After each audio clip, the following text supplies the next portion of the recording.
Welcome to Horror Makes Us Happy, the podcast where we are slightly hungover. And we ask the question, what is it about horror that makes us happy? Your hosts are Steve Becker and myself, Chris Whitman, and you can find out more about us at our website, horrormakesushappy.com. Before we get started, this is the trigger warning. We're going to be talking about horror culture and horror things, which could involve sensitive subjects such as murder, child abuse, rape, F-bombs. There you go. I did the trigger warning, so now we can talk about fucked up shit. Coming up in future podcasts, we will be interviewing author Ross Jeffrey, but today we have the company of another author, Miss Laurel Hightower, best known for such works as Below, Crossroads, and Every Woman Knows This. Welcome to the show. Thank you for having me. Our pleasure. Before we get into the meat of the interview, do you want to let us know what you're currently working on? So I have I recently finished edits on my second novel that is coming out in October from Flame Tree Press, which is called Silent Key. There are ghosts and some romance and a lot of horrible ways to die. Oh, nice. Interesting. Well, I don't know exactly what we discussed via email, so the general theme of this interview, general theme of the interview is we will talk about your childhood years, your teenage years, and then your adult years, and then do some wrap-up questions at the end. We come at it different angles because sometimes asking the same question multiple times can trigger memories that you had forgotten about. But that said, it's not meant to be a therapy session, so if there's anything that you don't want to answer, you just say pass and we move on. But starting with childhood, what are some of your earliest memories of scary things? Ooh, yeah. I think almost every horror author is like, so I watched this horrible thing at age 4. Mm-hmm. Yep. We get a lot of that. Yeah. I feel like, though, I know that my parents say that one of the first movies that I watched was when I was 2 and I watched The Blob. Obviously, I have no recollection of that whatsoever. Well, I mean, sometimes images stick in your brain. Out of curiosity, was it the original one or the, I think, 90s or 80s remake? I was born in 82, so I'm really unsure. It might depend on when the second one came out. I'm guessing the original because I'm pretty sure it was like on TV or something. Okay. So yeah, I would guess that. Did the second one go straight to TV? I thought, or like HBO or something like that. The remake was 88, so yeah. Okay. Oh yeah, it was like it the 58 original. Yeah, that would have been the original then. So yeah, I mean, it might have just been in my head from an early age. Mostly what I remember is like, I just really liked like spooky atmosphere. So I always wanted to watch like scary movies. And my parents weren't super big on regulating that. So, and it was interesting though, because some of the ones that really bothered me were not ones that they assumed would, but like Critters 2, like still lives in my mind because that big ball of critters that rolls over the guy. Yeah, and then he just leaves bones. A shaking meat skeleton. Yeah. Yes, like that was horrifying to me. I think because of just the suddenness of it. Like I was looking at it. Yeah, and I'm looking at it like that guy was breathing like 2 seconds ago, and now he's completely consumed. Like that kind of thing was like very disturbing to me. But I feel like with other stuff that was more, I don't know, that I couldn't necessarily identify with as well, maybe I didn't get as horrified by because it was more like I'm suspending all of reality. You know, so it was those kinds of things that like really kind of stuck with me and actually bothered me. Otherwise, I really just enjoyed, you know, for me, it's like I remember being a kid and like coming out of the library one like dusk or something when it was like fall time and getting close to like Halloween. And I remember like watching these leaves swirl and, you know, thinking like, oh, we can go decorate for Halloween when we get home. And it's like that really like cozy, wonderful, like I'm about to curl up and, you know, watch something spooky atmosphere that I just love. So I feel like I was always kind of chasing that. And for the most part, most spooky stuff that I watched really did fulfill that. The one thing that I always wanted to watch, and I still haven't to this day, was Ghoulies because I just always remember that the VHS cover. And I always asked to rent it, and the answer was always no. And I don't think it was because they thought it was too scary. They're just like, no one else wants to watch that. So. That's a demon coming out of a toilet. No. I know. They'll get you in the end. Although really, I mean, in my family, like, yeah, fart jokes, whatever, that would not have been a deterrent. That should have been an attraction. So I'm not sure why maybe they that's were just not too far. Like fart jokes are one thing, but It's coming out of the toilet. There's poop in it. I should quiz my parents on it. Mm-hmm. So what exactly was your problem with ghoulies? Yeah, we can get them on the show. Yeah. You said it wasn't a therapy session. Right. We're going to call them, cue them in now. Hi, Mom and Dad. I want you to know what you did wrong. Yep. I am deprived. I never saw ghoulies. The horror. Just blindside them too, like they're in the middle of breakfast. Like, the fuck? What? Why? Look, I'm going to be disappointed if my kid never like grows up and blindsides me with something totally random like that. It is tradition. It is, yeah. You're not even really a parent if that never happens to you. So. I mean, you're never a kid if it never really happens. Accurate. Let's see. The thing about critters makes me wonder, how did you feel about piranhas as a kid? I did not see that, I don't think. I just mean like the concept in real life. Oh, the concept of them. Oh my God. Oh, I hate water. Like, I mean, I guess that's not really fair because I love being like near the water. I absolutely love it. And I like swimming in pools, but like anything where there's something that might touch you is absolutely horrifying. I told my husband that when we were first dating, and the first like vacation we went on, we were at the beach, and I told him, I was like, listen, you need to just be aware this is far beyond what you can imagine. And so he was very sweetly trying to like keep an eye out for anything that might like scare me, you know. And he saw me about to step on a stick, and he was like, hey honey, and that was it. I was like one of those lizards that walk on the top of the water. I was just gone. I didn't wait for him to finish his sentence. I was just gone. And he was like, no, you weren't kidding. I'm like, I know, I'm fast. It's fucking scary. So yeah, piranhas were never going to be a problem for me. That was nice because I'm actually the one thinking to myself, did he like wait until you weren't looking and then like touch you? No, no. No, he's really. That's what I would have done. I mean, if it was my brother, absolutely, that would be what he would do. But no, I remember at our wedding, like, you know, you always wonder, like, is someone going to smash the cake and in your face? And like afterward, I was like, oh, you know, I didn't know if you were going to do that. And he was like, I would never do that. You're wearing a lovely dress. I was like, you are such a good person. It's not even like you're going to be mad at me. It was like, no, I wouldn't want to ruin your dress. No. That's sweet. Yes. It is. For me, off topic, but I've never liked that idea either because it's just, I mean, it's a boundary crossing thing. Well, it's a boundary crossing thing for me. It's like consent is very important to me. And so that's like, no. Yeah. Well, I mean, it changes the tone of the whole day. Like, and we, you know, our cake was blue. It had blue icing. So it would have been, it would have been like, that is the last time you're going to wear that dress. I mean, not that I've worn it since, but. Exactly. Yes. How many times are you planning on wearing that? I'm not, but you know, like we can't let go of it. We're just like, no, I needed to clearly have this thing that's now hanging in the basement. It is almost certainly water damage, but I'm not going to look. You know? Right. You got to put it in a glass cage like Hard Rock. All right. So Critters 2. Spooky atmospheres in general. Mm-hmm. Yeah. You mentioned your parents briefly, but it wasn't quite clear whether or not they were fans of horror or. My mom was. She's never, I think, got as like headfirst into it as I have been. Mm-hmm. I'm pretty unswerving, and like that's my preference at all times. Like if I'm reading, if I'm watching television, you know, that's what I gravitate towards at all times. She would like certain things, but it's not her. I don't think it was ever her like go-to. She's more of like a murder mystery type, I think. Okay. Anybody else? And my dad would just hunt. When it was his turn to choose the movie, he would always choose The Hunt for Red October. And my God, that's a boring movie to like an 8-year-old. You're like, oh my God, not again. It does not get more interesting with additional watches. Right. But Tim Curry, the missile keys.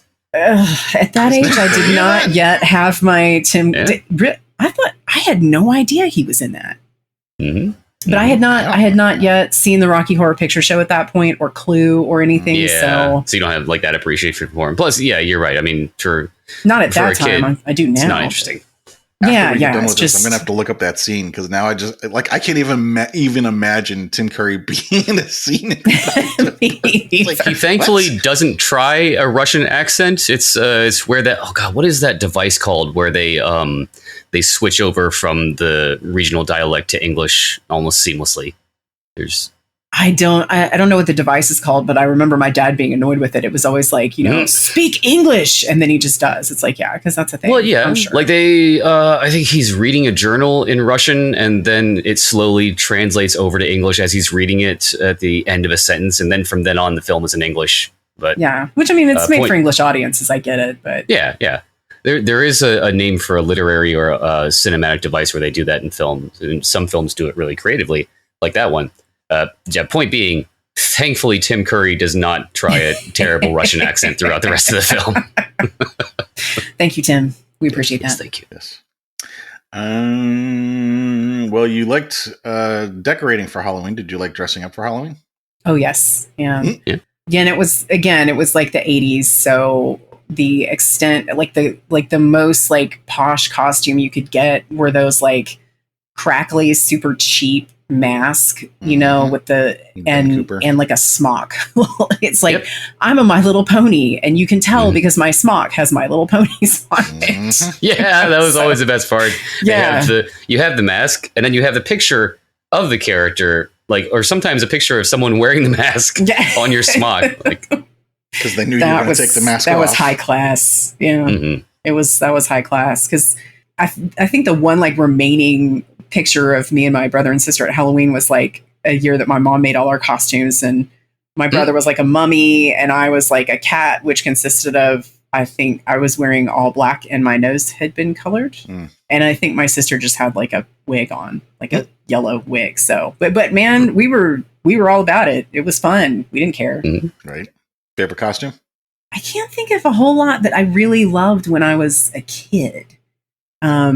I got into, when I got older, as an adult and had a friend group, like we used to do Halloween parties, before we all had kids. That's just not a thing anymore. We'll get to that in the adult section. Yeah. We'll move that on for the adult section. Okay. Least favorite costume when you were a kid? Was there one that you hated? I don't think so. I think I'm feeling like I maybe just didn't take a whole lot of notice of it. Like I liked decorating the house, and I liked the act of going trick-or-treating, and it was fun to dress up, but I don't think I was super focused on here's the other thing that's going to like throw a wrench in the works here is that I didn't really speak very much until like age 12. It's not that I couldn't, although they did take me to get tested several times because I just wouldn't respond to questions and I wouldn't speak very much. I was just living in my own head. So as to whether I ever expressed any preferences for anything or was like, this year I'd like to be a this, I think I probably just didn't. And so I was like, yes, I will now wear this smock. Thank you. Thank you for the mask. So that's, not a very satisfying answer, but I guess picture me as kind of an automaton up until like about age 12.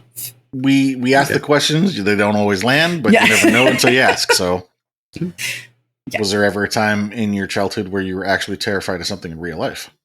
I guess it might depend on what you're going to term real life there. I had, fears of like thinking I'd seen things like in our closet. I shared a room with my sister, and sometimes I would swear that I saw like eyes glowing out of the closet at me, and like I wouldn't move, I wouldn't say anything. So I mean, as far as like quote unquote real life, that's those I think were like my biggest fears. Okay. And I believe in ghosts, I still do, but I feel like as an adult you have a little bit more control over those circumstances, and are able to apply logic to it a little bit better. So yeah. Right. Yeah, definitely. Yeah, and then of course there was water, so that was probably the most visceral one. Mild thalassophobia. Yeah, just a wee bit. I think that's it for the childhood section. Jumping into teenage years, what were some of your, most memorable, scary stories or movies or whatever books in your teenage years? Well, I remember, like the first real kind of horror movie that I watched like outside of my home was I went to a sleepover and we watched one of the Leprechaun movies. Okay. And I really I was very excited about that because it was like exactly what I had always wanted out of horror. I was like, yes, like, slightly creepy, weird, cheesy critter, lots of gore and all this kind of stuff. So I really enjoyed that. One that really disturbed me, though, that was not horror was, I don't know if you guys watched Aeon Flux back on when it was an MTV. Mm-hmm. Oh, yeah. There's a scene in one of the episodes where a woman is like crawling through some air conditioner system or ductwork or something, and she trips a security system and it automates this thing that like comes up and like just severs her legs and then cauterizes stumps. I think they actually brought that into the live action somehow too. Oh, did they? Jesus.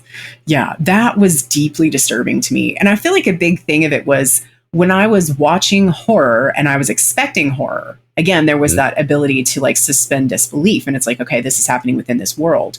But I wasn't expecting that, and I just remember like because it was so sudden, and it's like she's looking at these like stumps and just like kind of moving them around with this like look of, stunned look on her face. And I was like, turned it off and I was like, wow, okay, that's going to live in my head forever. Like, it's fucking awful. Yeah, I know. It's like I was watching some review about, it was like a little YouTube blurb about twin movies, how, movies come out at the same time. Yeah. And they were comparing Aeon Flux with Ultraviolet, which Ultraviolet was kind of a cheap ripoff of Aeon Flux. And they were pointing them both out for their flaws, but the whole time I'm just thinking, yeah, but Aeon Flux was rooted in a really fucked up animated show, so it's got that going for it. Yes. Extremely fucked up. All right. Anything else? Leprechaun, Aeon Flux? I feel like there was one of our big horror disappointments was, one of the other ones that all three of us always wanted to watch was Child's Play. Mm-hmm. And again, I'm really not sure why my parents ever drew the line at Child's Play because, they had us watch horrible stuff. My dad took us to see Natural Born Killers when I was 11, I think, and my sister was 8. Okay. Yeah. So it's like, that's cool, but no Chucky, so like I remember we were staying overnight at my aunt's house and she was like, well, what do you guys, we'll put on a movie for you. What do you want to watch? And we're all three like, Chucky, do you have Chucky? And she's like, yeah. We're like, what the fuck? She has Chucky. This is amazing. We're just like high-fiving each other. We're so excited. And I remember overhearing her telling my mom's like, is it too scary? And she's like, no, it's a lot of martial arts. I'm like, wait a second. That doesn't sound right. And then they turned it on and it's Chuck freaking Norris. And as cool as that Chucky guy is, like, yeah, it was unmet expectations. Oh my God. It was like such a huge disappointment, but it's one of those things now, like where I feel like stuff like that makes me get my kid a lot more, so like he's 5. And so like all these kids, like, you'll see all these lists of like, on BuzzFeed, it's like, oh, the 11 craziest things a toddler cried about or, whatever. And it's like, no, I'm in it with you. I've got it. Like from the adult's perspective, it's like, what? They asked for a movie. I put it on specifically. They all lost their minds. Like, so I'm like, yep, there was an expectation there that I was unaware of that I set. And then I caused this. Yes. Oops. Yeah. So that was a big horror disappointment. I'm interested, though, that when we asked if there was anybody else in your family who was fans of horror, and you said only really your mom, but then here you're talking about Child's Play, and then you say, but all three of us wanted to watch it. Yeah. I guess I just put aside my siblings. they don't count. Those guys, whatever. I feel like they both could be into it. They, sometimes they'd be like, oh, okay, yeah, we'll watch this or whatever. But I don't think either one of them were as immersed in it, like quite as like, any time, what do you want to watch, Laurel? Horror. I don't think they were quite to that level. But yeah, even now, my sister and I will, we both have small kids, so we don't get to see each other as much as we would like to, but we'll text back and forth with oh man, okay, that's adult. So I was about to say I just watched Nope for the first time and like had to like text her about it immediately because dear God, that movie is incredible. Tis. Actually, before I forget, I will go jump down and make a note to ask about that. And your dad taking you guys to see Natural Born Killers. Yeah. Had they seen Natural Born Killers before taking you to see it? No, Probably we not saw it if at you was taking him in the theater. Yeah. Yeah. We were in the theater with that. It's like, yeah. did you not see the previews? I don't know. I'm not sure, again, what the thought process was there. Like I said, I don't feel like they were necessarily drawing lines as far as like ratings of things or content so much. I do remember my mom being really pissed about that. She's like, what the fuck? Where is your judgment? But it's quite possible, again, from his perspective, like, what you showed them The Blob at age 2. Surely by now she's advanced to being able to watch Natural Born Killers. It's 10 years later. She's had plenty of time to catch up. It's an Oliver Stone movie. Yeah. How bad could it be? What could be so wrong? But it's like, I feel like in some ways, this is going to sound awful, but it's, sometimes like you look back on your thought processes at that age and like, you're like, was I an actual sociopath? Because, just like, I just don't remember, like, I remember like watching it and being like, well, that's kind of messed up. But I didn't get the impression that I was like, oh dear God, I shouldn't be watching this. This is deeply disturbing. I was like, messed up.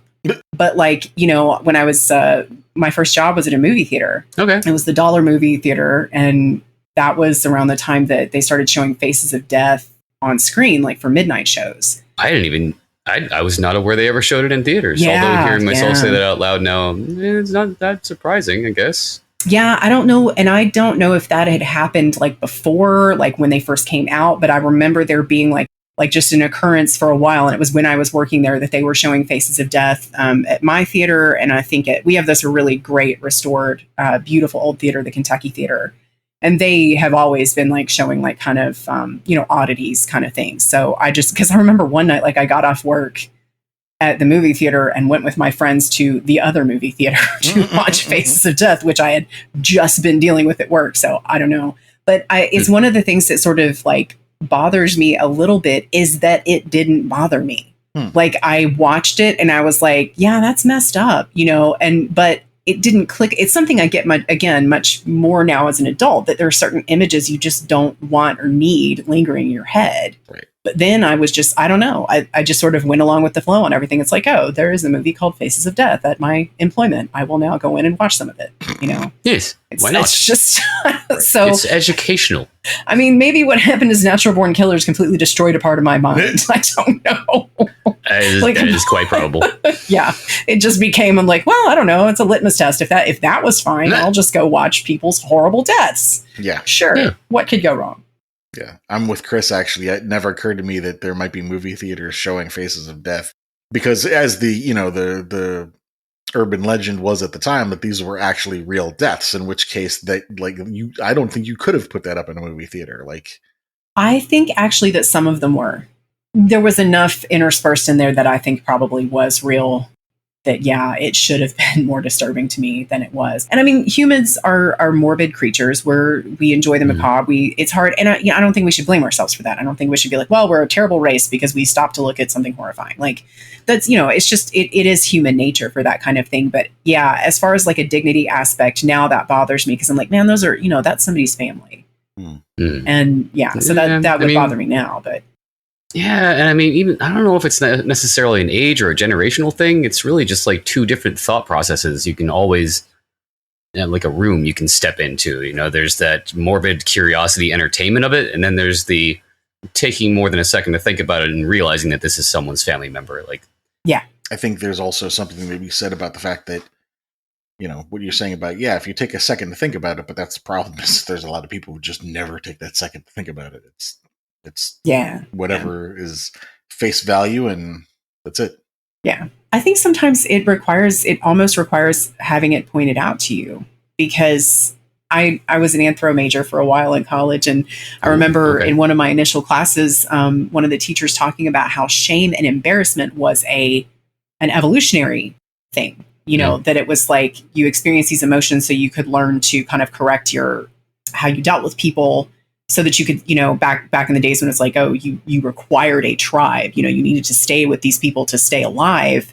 So in any case, like, I don't know, it's one of these things, like, I remember like talking about Faces of Death when I was like at my grown-up job, like several years later, and my boss like looking at me going, I don't want to watch someone's actual death. I was like, oh, I'm used to this being cool.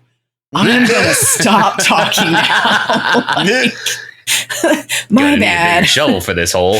Yeah, like, and it's one of those things like, oh, I am deeply embarrassed now, but I'm glad I've had this course correction. Thanks, my dude. Glad that I didn't, say that in a job interview 10 years later. I forgot where I was for a second. Whoops. My human mask slipped. Fuck. Yes. Yeah. Can relate. Yeah.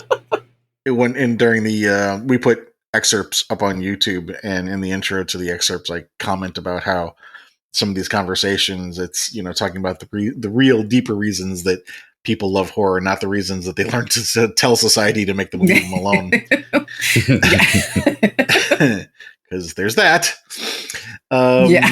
Yes. So let's see. First job at the movie theater. Did you have any friends in your teenage years that were also fans of horror? I mean, it sounded like at least one, because you went to see Faces of Death with somebody.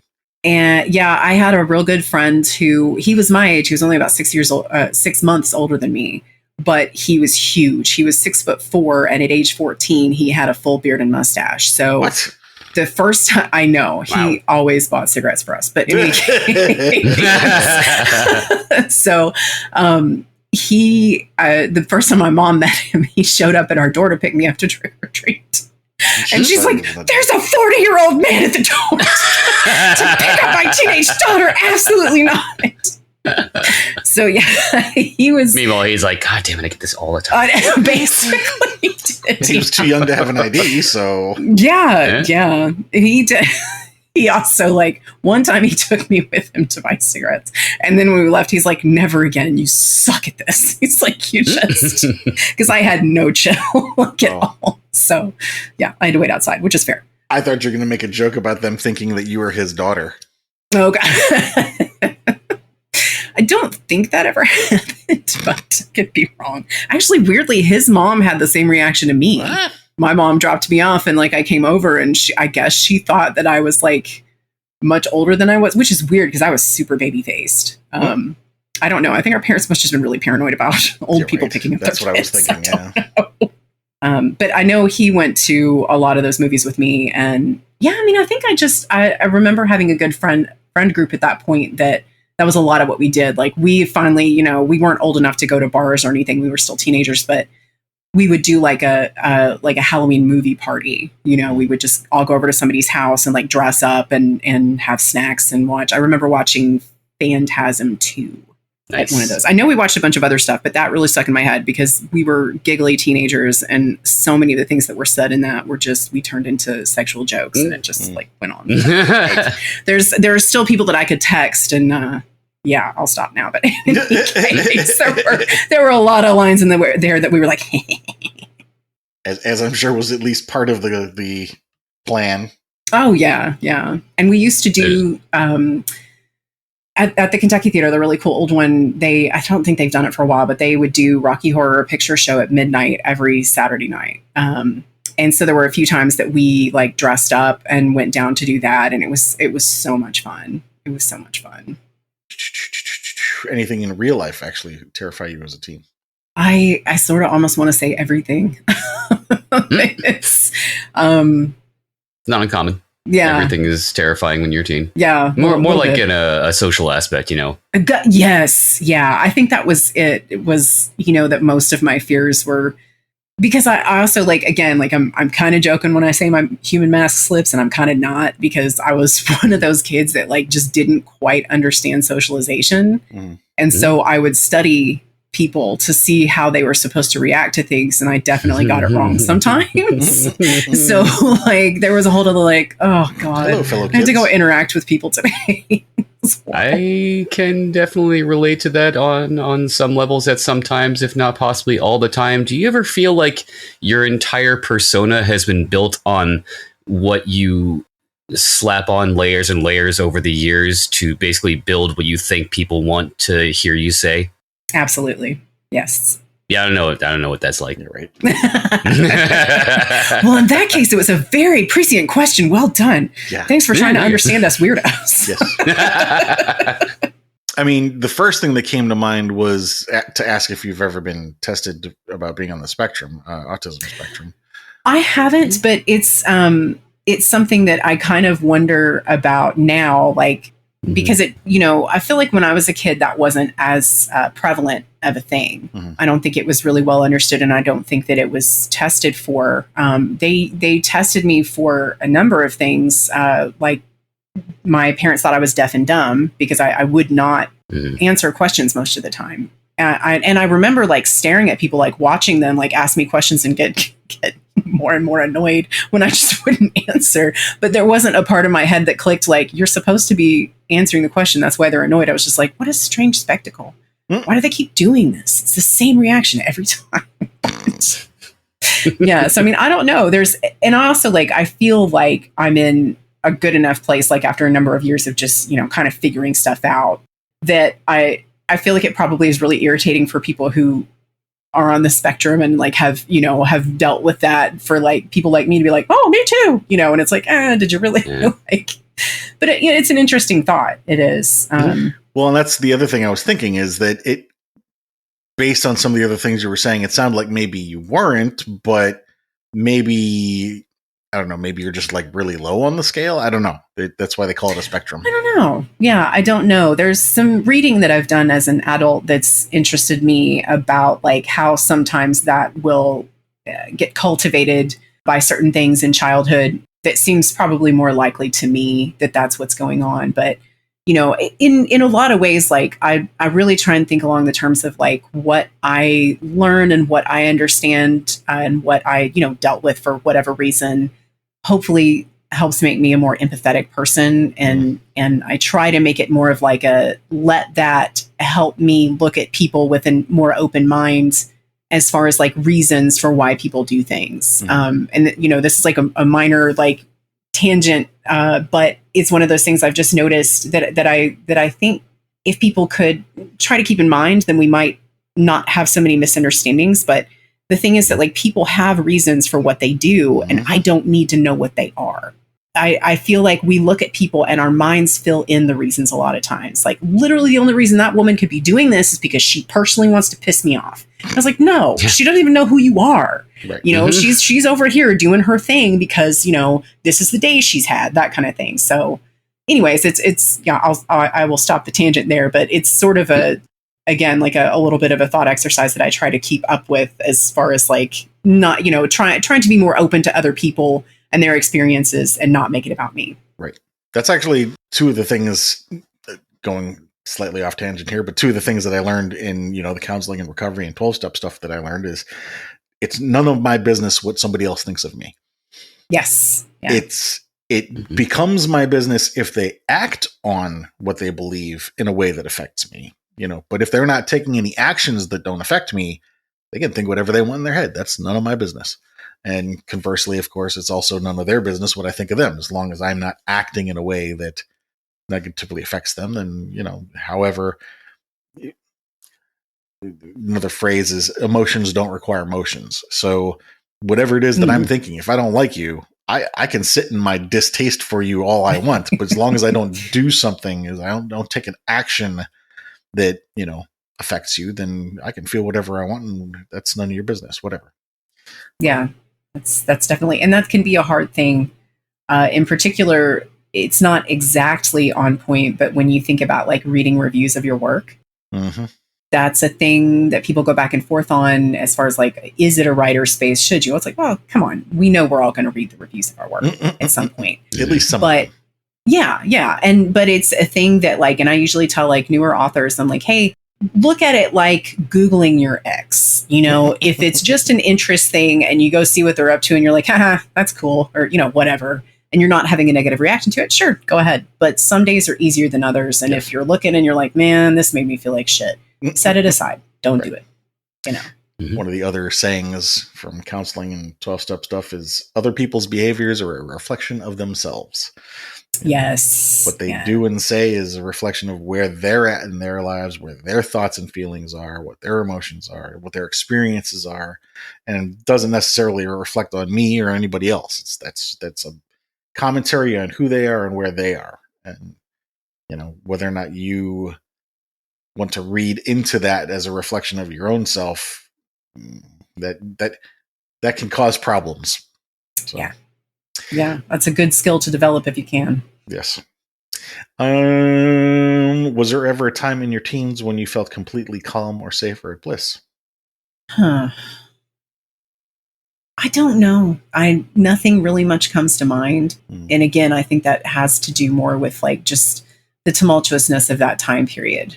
Not a great answer. I can't think of many. That's a valid answer. I was just gonna say, yeah, it's a fair answer. It's accurate. I mean, the answer is no. The answer is no. Yeah. Oh, well, I also wanted to ask you, you mentioned that you still believe in ghosts. Was there anything else that happened either in teenage years or childhood that, kind of cemented that, or? Yeah, I feel like so. I'm Southern, so, that's part of, it's a little bit of a cultural thing. I feel like here in any case, when someone passes away, I feel like it's not uncommon to see them.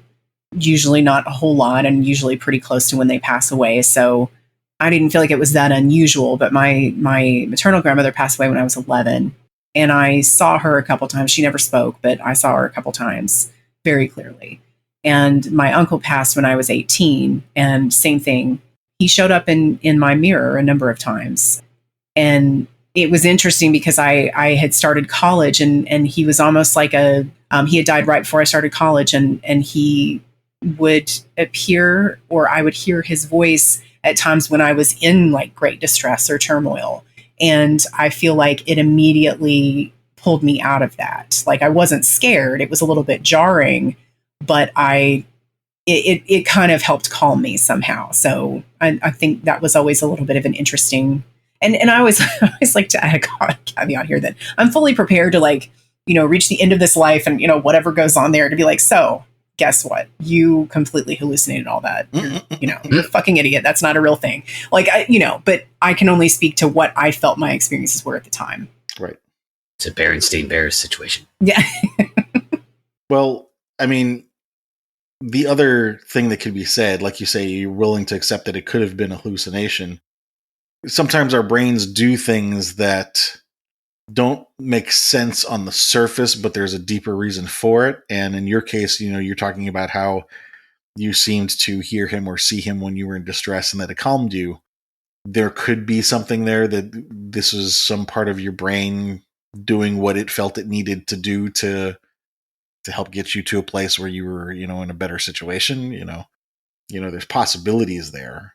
Yeah, absolutely. And I think, a lot of stuff, I always sort of think when it comes to supernatural that I find it something interesting to investigate. I unfortunately feel like it's something that's not often investigated in a very respectful manner. Mm-hmm. Yeah. But, I don't think that it's an experience that lends itself to the scientific process because it is subjective. And so much of it has to do with an emotional connection or like a very individual response to something. Yeah. When I was 18, we had been in California and we moved back south to Tennessee, and we had this god awful house on the top of a mountain, like literally on the top of a mountain. Took forever to get to town. And it was weird. I think it was only 7 years old. So it wasn't like it was like, anywhere that anything could have much happened. And I think it had always been a rental house. But I remember in my room feeling like there were a number of times. So there was, where we were so isolated, there was a street light that was basically in our driveway, which was the only light we had. And it was on all the time, which sucked because it shined right in my window. But there were a number of times that I would wake up and there would be something blocking that light. And it was always sort of a dark outline of a man. And he would always be standing between me and my lamp. And he would just very slowly lean closer and closer and closer, like almost to the point where you couldn't quite see the movement, but just realize he was closer. And then eventually I'd always just like freak out, reach through to turn on the lamp, but, be gone. And again, like when I feel like when that stuff happens, you're like, well, that, I'm legitimately scared. That was scary. Maybe there's another explanation for it, but that was scary as shit. Whatever. I'm just going to deal with this. That is what it is. So years later, though, where my sister and I were both teenagers at the time, and we were, really angry, obnoxious teenagers. We didn't talk much when we lived in the same house. But years later, she brought that up. And she was like, so, and we like lived on different floors of this house. And she was like, yeah, I would wake up and there was a guy like leaning over my bed. I'm like, oh, what the fuck? You know? So it's like, I had never said that to her. And so those kinds of things, I'm like, I don't know, whatever you want to say that is, it's pretty damn creepy. Yeah. I mean, there's several trains of thought there. There's even like a common theme with, like you mentioned, sleep paralysis earlier. And there's the, oh God, what is it called? It's like the Man in the Hat or something. There is a common archetype for the character that stands over you as you have sleep paralysis or if you have dreams, and it's usually a tall man in a hat. I want to say, I think it's called the Man in the Hat or something like that. But you know, you can look at it that angle, totally non paranormal and scientific, and say, well, yes, this is a common construct or archetype that's made up by the human brain, and lots of people have this. Or you can also look at it in the paranormal angle of yeah, there was a spirit that was in that house and we both saw the same thing and never communicated any of it to each other, so this is and it speaks to the difficulty of like, you for a minute ago you were talking about how these things aren't necessarily treated with respect, but the difficult part is, how do you investigate something that could be internal, but you think it's external? Like, you know, if it is internal, then you might only get to see that in like an MRI or a PET scan or CAT scan or something like that. But, you know, you don't have that machine available to you in that moment. So you don't carry around a CAT scan around you? No. You know, in your back pocket? Yes. It's awfully heavy, so I tend to leave mine at home now. But well, I keep mine in my Kinder bag. A little D&D reference there. So for adult years, you mentioned Nope. Is there anything else that really jumps out to you as majorly impacting in your adult years? Oh man, I feel like so much, because it's one of these things that like once I was out of the house and you know, just like in control of my own life as an adult, like fuck it, I'll watch a horror movie whenever I want, you know. Like, so I'm an adult. Yeah, but do what I want. So yeah, there were so many things that I realized that I was trending much more towards. I'm not as big of a fan of like slashers. Some of them are done really well and I'm not like against them, but it's not what I tend to gravitate towards, because I like having that remove of a supernatural aspect or a possible supernatural aspect. Candyman, the original, remains one of my absolute favorite movies. It's just such atmosphere. And I just this week watched the 2021 Candyman, and oh God, I love that so much too. Right? Oh God. Yeah. And I didn't know if it was going to be a reboot or what it was going to be, but it continued the story and it wove it so well. And oh man, like it was just like huge. Not to spoil anything too much, but the generational aspect of it. Yes. Oh, that was intense, you know, because I didn't really see it coming, but it was like puzzle pieces that were like, oh, that's always the part that's been there that was out of my vision. Yeah. So, I mean, those kinds of things, I feel like Poltergeist is still one of my favorite horror movies. And because when I write, one of the big things that I focus on is the character and their relationships. I want to make them authentic. I want to make them something that someone reads and says, okay, I can identify with this, or this helps me understand this other person, or, you know, something like that, something to make people invested in it. And I love, you know, I mentioned that the book that I have coming out, there's a little bit of romance in it. I tend to include that to an extent. I don't like to shoehorn it in if it doesn't fit, but particularly in a longer work, I think romance can definitely have a place, and I'm a sucker for it. But one of the things that I really enjoy about Poltergeist is that is a reflection of long-term love.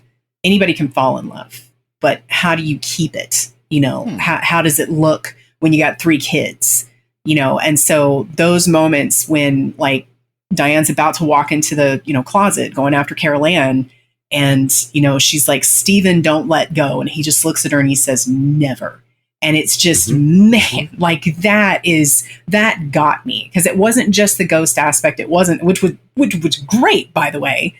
all of that was fantastic. And oh man, like the scene where she's like, it's raining and she falls in the fucking like pit of corpses. Like, how do you beat real that? Corpses? Yes. I remember it was real corpses. It was real corpses. So like, how do you, it's just those kinds of things. And I feel like in a lot of ways, this is calling back again to my, human mask that I was trying to assume at the time. Like, in a way, those kinds of movies helped me observe those kinds of relationships and sort of like create more of an understanding of, of how that kind of stuff looks or should, or at least let me like kind of look and explore like, oh, okay, this person did this because of this. 'Cause I was always, for a long, long time, did not understand subtleties or symbolism. I just didn't get it. If it wasn't, and there were times, my parents would get frustrated because they would be sort of trying to use a euphemism. I'm like, I don't understand. You need to state it directly, and they're like, I was trying to avoid saying it. It's like, well, why? I need a direct answer.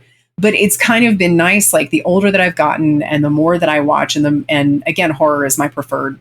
You could do it with any film, I'm sure, with any, sort of genre, but where horror is what I enjoy, like it I don't know. I feel like it helped me start to understand that symbolism and start to understand specific choices that were made. So yeah, I mean, I feel like there's just like a ton of stuff that I watched or read that was really formative. Okay. Excuse me. What did you like about Nope? Everything.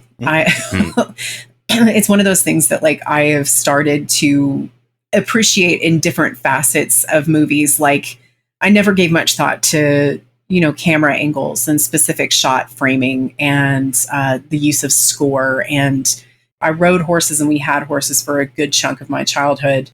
And horses are scary. They are already, you are dealing with a creature that is huge. Yep. And it has a mind of its own. It has its own thresholds. Pounds of muscles. Oh, yeah. Mm-hmm. And really heavy hooves and big old teeth. Plus just that eye, like people talk about the, shark's eyes being just black and hollow and evil. Horses got some evil looking eyes too, man. Oh my God, I love that. Oh yeah. And I mean, it's one of those things, like I have like feelings of affection towards some horses that I dealt with. And there were others that like, there was one, the barn that I rode at, it was your responsibility. You would go in and groom the horse and get the bit in their mouth and do all that kind of stuff. Like before you could bring it out, you had to do all that. And I had not ridden this horse before. And the last thing I remember is reaching across for his bridle or his halter to use the little clip to clip him to the tailboard, which was just, part of the routine. And the next thing I knew, I was on the other side of the stall. My shirt was off. And my arm hurt like hell. And I was kind of in shock. I had lost consciousness and didn't realize it. He had picked me up by the shirt and thrown me. Oh, wow. Yeah. I was thinking like you got kicked and you got the wind knocked out of you or knocked out. But like, no, I mean, that's a fair assumption too. But no, he picked me up and threw me. And I was really like, I was in shock. If I'd been in my right mind, I would never have approached the damn horse again. But I was like, that horse has my shirt. So this is like a scene out of an action movie or something. Like, you got my shirt. Give me back my shirt. I did get the shirt back, but I couldn't figure out how the sleeves worked, which was an indicator later that I was actually in shock. I didn't really put it together. I was like, God, these sleeves are really hard to deal with. Just mildly concussed. Yeah, just a little. But so it's one of those things that I feel like the use of that with Nope was so effective, like right off the bat. You've got OJ. Well, and of course, I love the way that and you will have to stop me at some point because I'm so like on this train with Nope. I'm like, let me tell you about every single scene. But when you get dropped into the story and you don't know any more than OJ, there's all these things falling from the sky and there's this sound overhead, this screaming, going through the clouds, and you're like, the fuck just happened? And then you realize, what's happened to your father. And so I feel like all that was super effective. The use of sound, the use of, the framing shots. So yeah, I just sort of jaw drop love that movie. So this is something that comes up in a lot of our interviews, particularly with, creators in the business, is there gets to be a point where when you get into the business, then there are certain things that appeal to you as the auteur. And we kind of try to separate that because that's a different, how can I say this? The emotional impact of something, I think, speaks more to, what's really important to you on a deeper level. And if I'm trying to tease that out, I think there's some familiarity, particularly with the horses, that speaks to you with Nope. Yeah. Which is obviously understandable. Like you said, you had personal experience with those, with the animals. I'm wondering if there was some personal, because I'm looking at Poltergeist and there's some personal familiarity with the, if not the relationships, then the desire to understand them or connect. Was there some personal connection with Candyman 2? Oh, with Candyman 2? Mm-hmm. Yeah, I mean, I think so. Now, there are obviously elements of that are inaccessible to me as someone who is not of a marginalized group. I'm a woman, but there who potentially lives somewhere in Kentucky. Well, yeah, yeah. But that is a very Black experience, which I really loved, because it's something that I've kind of discovered over the last, several years, is that I feel like we know each other best through our stories. And I feel like horror is one of those things that is a great conveyor of that. Mm-hmm. When you learn from someone else what they fear, it's hugely instructive. And so it's not that I watched it with that specific thing in mind, but I really appreciated the way that was captured, because the fears that his mom has for him. I thought it was so interesting. I thought they did really well with the relationship between, it was Brianna, was the sister and the girlfriend, Anthony's girlfriend. Her, sort of he's an artist. She's trying to understand him, but there are aspects that are scaring her. And I really liked that. And it's a pet peeve of mine when you have a movie or, television show where you have someone go straight from, I love this person, I trust this person, I've known them for X number of years, to they say, wow, I just had a really messed up experience. You're like, that's it. I'm committing you, because that's totally a thing you can do. You're a crazy person. I think that's such an obnoxious trope. Are we really, who does that? And if you do, then you're a sociopath. You're the one with the problem. Yeah, right? Yeah. So it's if someone's like, wow, I had this crazy experience, then I'm going to be like, whoa, should we go? Or do you want to try to do it again? It's I'm going to at least explore it with them. And I liked that they didn't, she's trying to understand. And it's when she gets physically scared of him, which is totally justified. I thought that was very, very interesting. That's the breaking point. I agree 100%. There are a few and far between horror movies that I've seen where the couple does that. And it really is a breath of fresh air when the significant other just believes the other person. They're like, I'm here with you for it. Not just oh, you're crazy. No, I don't believe you now. Yeah. Yeah. I mean, I feel like it's such a lazy trope, honestly. It is. But yeah, I liked those. I felt like all of those reactions were very, just very on point. So yeah, I love everything about that movie. Okay. As an adult, I'm guessing you now have people that you share horror with. Oh yeah. Yeah. I have a small community. Yeah. Well, yeah. I mean, there's the online community, which is I am blessed to have a very extended one, and since I've been attending cons, I've met a lot of folks in person, so that's awesome. I do a monthly movie night with Todd Kiesling. He's got a Patreon, and he does a lot of fun stuff with his, and one of his is a monthly movie night. And I love that, because you're watching stuff that you haven't seen before and kind of getting to pick it apart with other fans. And and I've also got a couple of girlfriends that I've known for a long time, and we're all crazy busy, so we don't see each other a whole lot. But when we text a lot, and when we do, we curl up and watch horror movies and talk about them. And it's one of these great things, to get, because I feel like it completely keeps alive for me that feeling of walking out of the library at dusk, and seeing the swirling leaves, and we're recapturing this. We're making some wicked snacks, and drinking bourbon and sitting and watching this stuff, and just keeping that feeling alive. So yeah, I'm really lucky in that aspect. I'm amused. It sounds lovely. I'm amused that the housewife in Kentucky is not sitting and watching horror movies with her girlfriends, sipping wine. But bourbon. It's Kentucky, though. That's what, yeah. I thought I said it's a Kentucky thing. Yeah, you did. But that's the thing. Since it's Kentucky, yes, bourbon. Yes, of course. Do you dress up? That was your point. See, Yes. this is where that mask slipped again. My bad. I will study closer. I will study closer. Do you participate in Halloween or celebrate Halloween as an adult? I do, yes. At this point, it is. I mentioned before, like before we all had kids, some of my friends would do this, super fun party that we would do every year, and I really got into dressing up for it, and that was a lot of fun. And then now, as an adult, we have certain decorations that basically stay up all year long. It's just part of our decor, but we also have you can never have too many skulls. Oh God, no! And it's great paintings. Everything's creepy, but then we also have a bunch of other decorations that come up. We get to put up, and my son really gets into it. And Halloween with him is it's a whole nother form of magic. Favorite costume as an adult?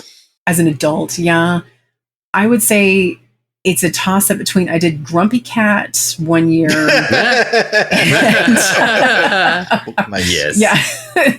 And then I also put together a pretty nice death. I did, I watched a YouTube video, did a skull face, and had a pretty sweet cowboy hat and a kind of duster thing going on, and skull hands. And that I won that year for my costume did. And I just really, I enjoyed it. It was fun to put together, and it was fun to wear. Least favorite costume as an adult? It's not, I mean, it wouldn't be one that I dislike, but I tried to do a Cenobite.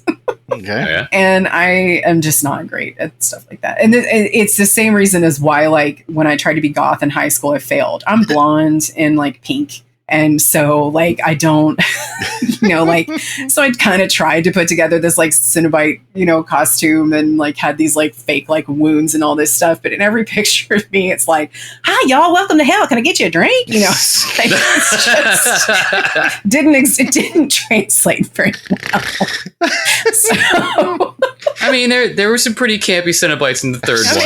It's possible. That's going to be a sound clip, and I'm going to tag Barbie in it. Oh yeah, she will get a laugh out of that. That is definitely a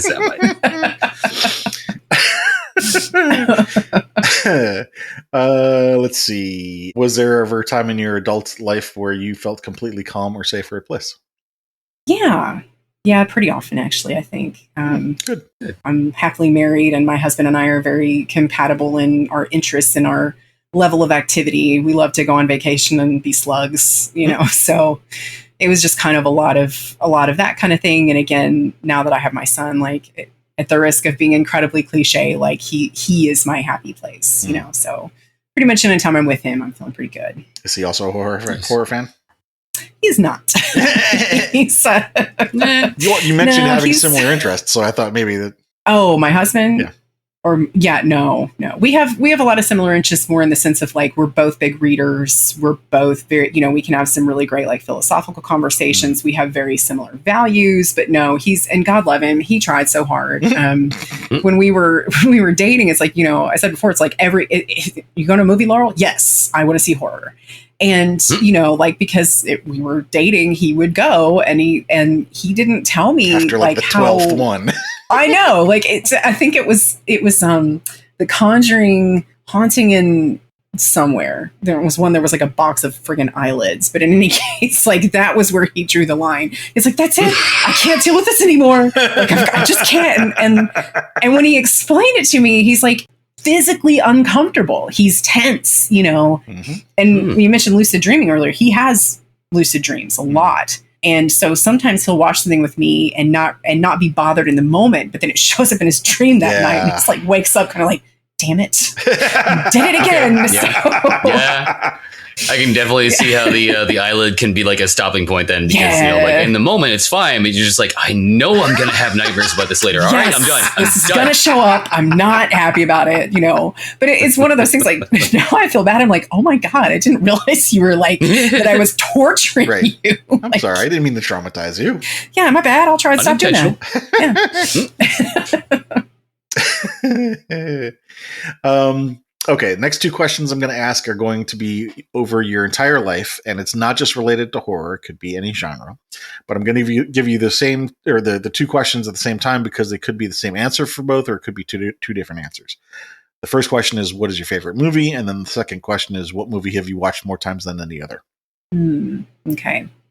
I'm going to say favorite movie. I'm going to stick with Poltergeist. Okay. Excellent choice. Yeah. I feel like every time I watch it, I see something new, and I really enjoy all the aspects of it. I love Poltergeist. As for the one I've probably watched more than any other, I'm going to go with Love Actually. And I feel like it just has a lot to do with like, it's obviously when you watch it now, you're like, wow, there's a lot that's really problematic here. But it's one that, I don't know, for some reason, it was always one that I kind of had to watch like at the beginning of the Christmas season to get into the spirit. Mm-hmm. So I feel like just circumstantially. Was Love Actually a Christmas movie? I didn't know.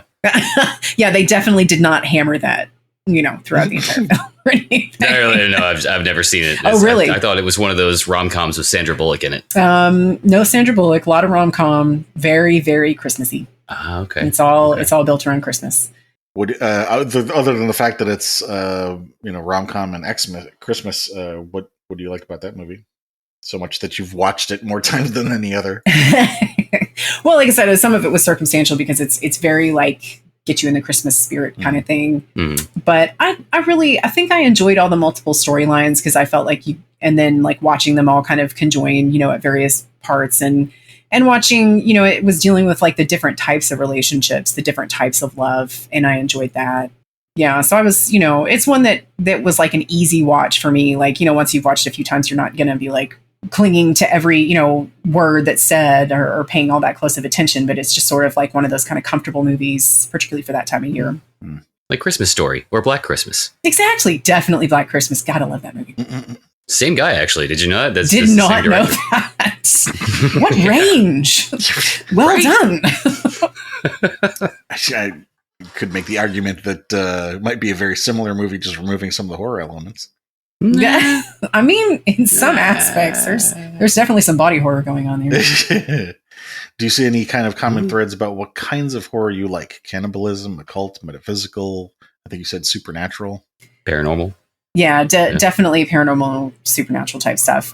Ghosts are always my go-to, and I love seeing new takes on them, ways to make it fresh. His House was just a fantastic movie, and I haven't seen that one yet. I've seen the previews. It looks good. It's excellent. It does, with a haunted house story, you have to answer the question of why don't they leave? Mm-hmm. And that's one of the best answers I've seen to it. That's a great one. I love His House. The paranormal stuff. So definitely like ghosts, but it doesn't have to be that. Like, some of the unexplained stuff and then like possession stuff I tend to find really interesting. So. Okay. At this point, this is where we normally would give a bit of a summary of the topics that keep coming up on the call. And then we'll have a little discussion about that afterwards.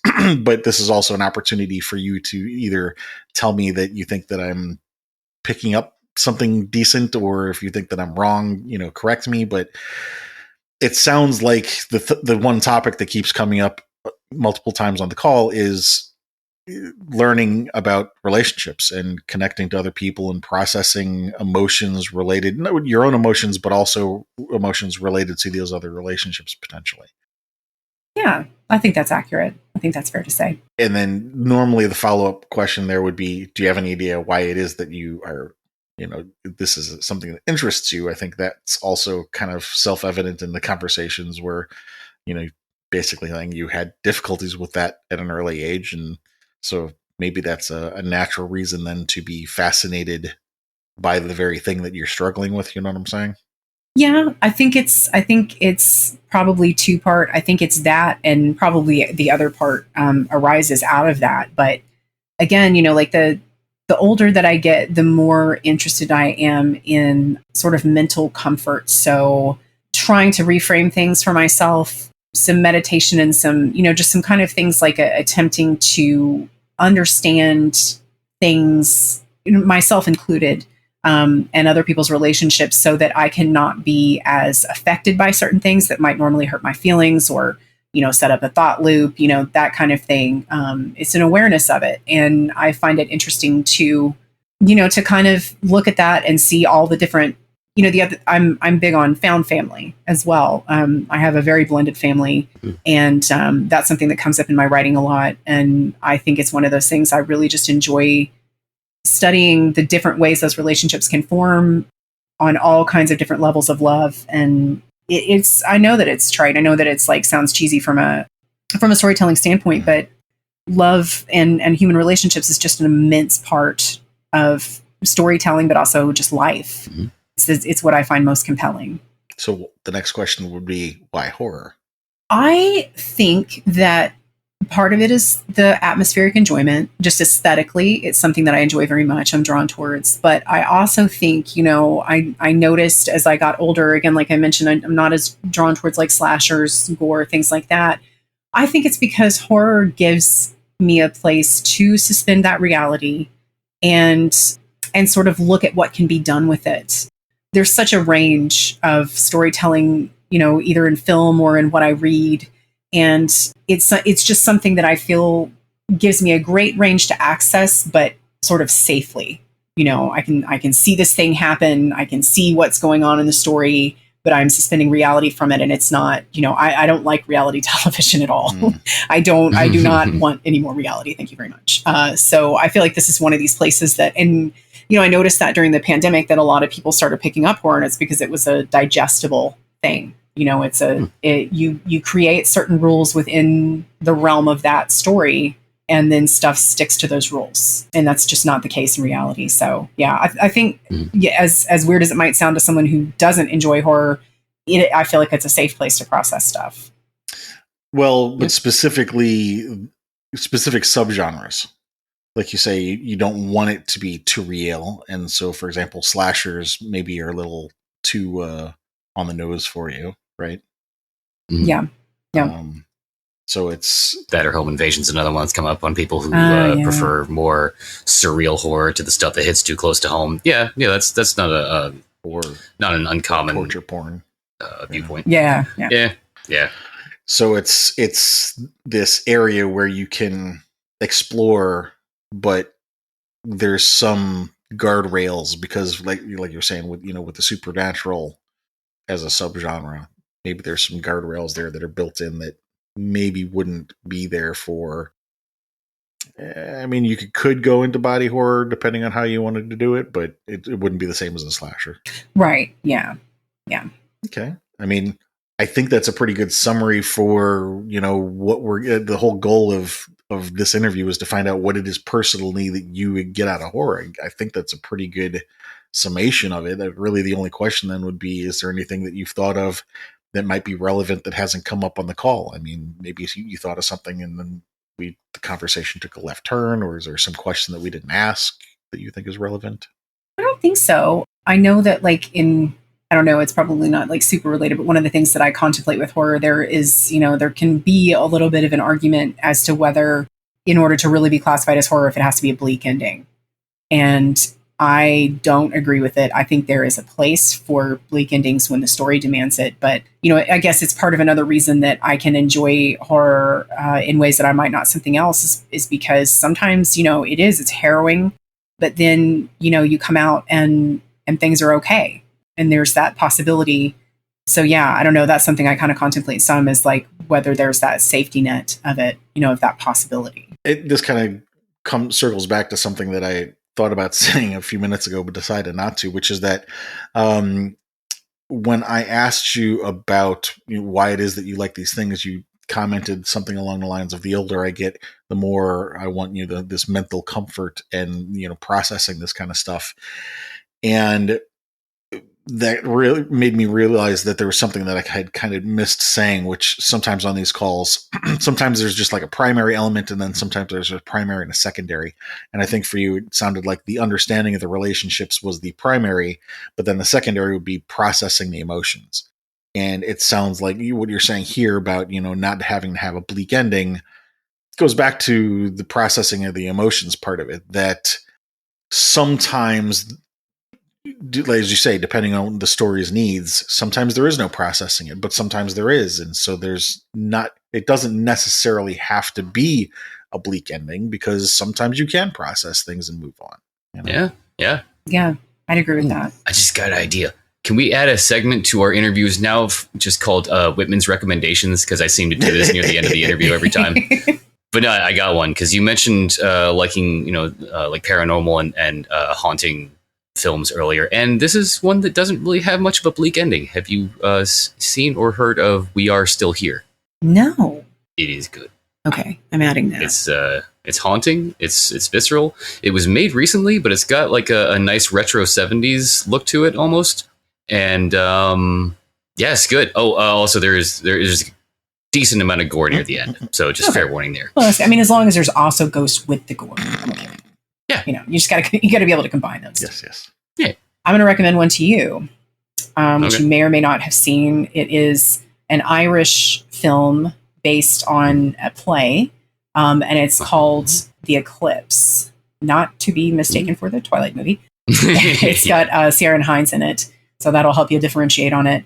But it's a very interesting look at ghosts and sort of the idea of whether a living person can be a ghost. So there's a lot of really, really creepy elements in there, interspersed with some really good relationship understanding. Oh, let's get that guy in it.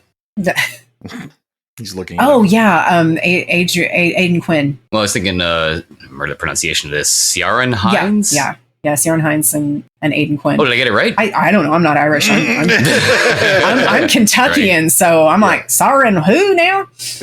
Ciarán? Yeah, we pronounce our city's name Versailles. And I'm like, that's not right. God. That is why when like you hear like, oh, you know, people are like, oh, we get mad at how people can't pronounce Louisville. I'm like, shut up, Versailles. If we call our city Versailles, you don't get to complain about how anyone else says Louisville. You just don't. Point. Like the official pronunciation is Versailles? Yeah. No, like if you come here and say Versailles, you're probably going to get thrown into a tobacco field. I don't know. Okay, it's like Lebanon, Tennessee, huh? Yeah. It's not. Well, we don't say Lebanon here. It's Lebanon. Yep, Lebanon and Merville. It's like, no, it's not Maryville. It's Merville. And if you say Maryville, you've just put a target on you. You ain't from around here. Nope. Get going. Jesus. Cool. Well, thank you for joining us. It's been a great conversation. Yeah, absolutely. Thanks for having me. Our pleasure. What was it you were at the start of the call? You shared what you had coming. Yeah, my second novel, Silent Key, comes out through Flame Tree Press in October of this year. I think it's October 10th. So cool. Well, again, thank you, and I'll hit the closing here. Thank you to anybody out there listening. Do come please visit us at horrormakesushappy.com. We've got a list of people that we'd like to interview. If you can help us connect with any of those, let us know. If you want to help support us either through merch or Patreon or buy us a coffee, please do. Speaking of Patreon, thank you to Legion Podcasts for supporting us. Woo! Yeah. And just tell a friend.